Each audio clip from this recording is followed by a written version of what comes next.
Kaj je to zdaj za ena čudna stavba?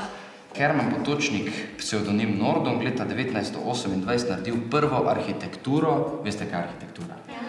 Evo, in to je prva arhitektura za vesolje.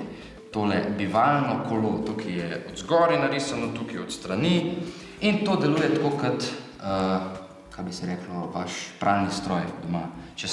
Če bi se vaš pralni stroj doma vrtel z enako hitrostjo ves čas, s konstantno hitrostjo, bi ti ljudje, ki živijo noter v njem, lahko bili na taki težnosti, kot so na Zemlji, ne? V vesolju. V vesolju vemo, da plujejo tako naokrog, če bi pa Potočnikovo arhitekturo upoštevali, bi pa lahko tako.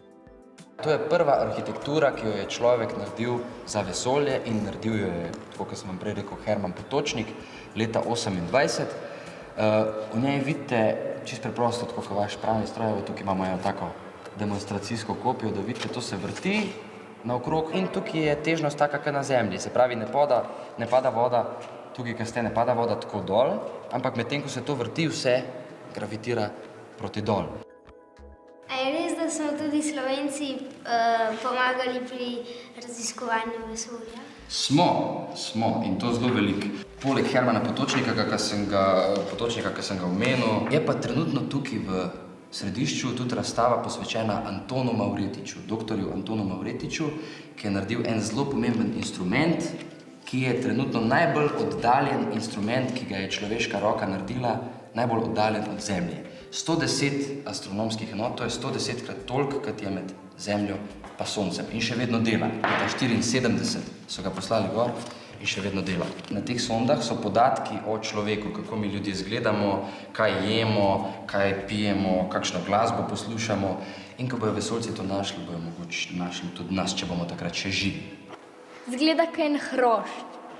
Ja, zgleda kot ena muha ali pa kaj takega. Je pa v resnici res izredno pomemben instrument in ta instrument je človeštvu sporočil, da je sonda Voyager ena zapustila območje sončnega sistema.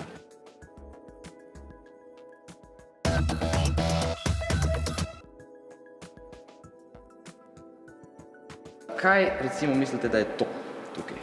Plinska bomba. Ne, to ne. Kozmula za kisik. Komora za kisik? Ja. Kozo za kuhanje, ne vem. Tako se vrni. Ne. To je nekaj, kar vi večkrat dnevno uporabljate.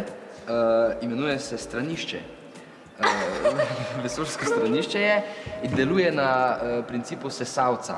Se pravi, v vesolju moramo stvari posesati, tudi na stranišču, da ne bi letele naokrog, ker vemo, kako bi to izgledalo. A tukaj gor on kaka. Ja, glej, pač malo ožje je to vse, kar na Zemlji, mora človek malo bolj naciljati, če se malo pohecam. To je za lulanje, to je za kakanje. Evo, preprosto, stranišče kot tako. Tukaj je pa rezervoar, ker v vesolju, če smo mogoče pozabili vmes, se ne da tako vreči čez okno. Kaj pa je tole? Hrana? Ja, hrana.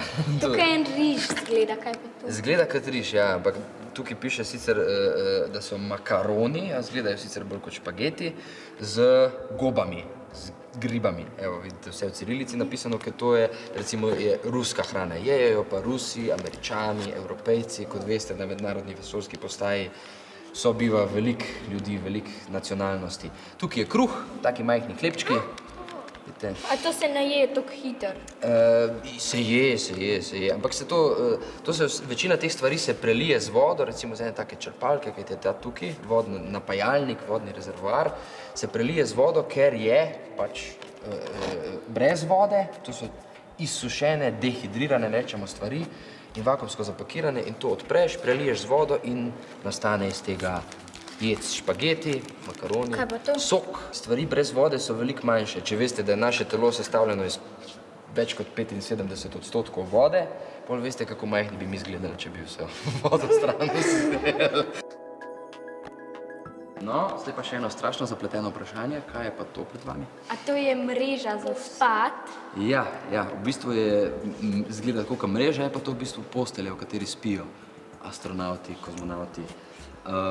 To se tako preprosto v enem takem oskem prostoru, tako bi rekli, v enem taki shrambi navpični, Zdaj, na Zemljo nas gleda navpična, včasih pa tudi, kadar je vesoljska postaja, tako je pa tudi vodoravna. Je to pripeto pač v ta prostor in tukaj noter preprosto zahodiš v to vrečo, se zapneš za drgo, tamle gor ti glavca ven gleda in spiš.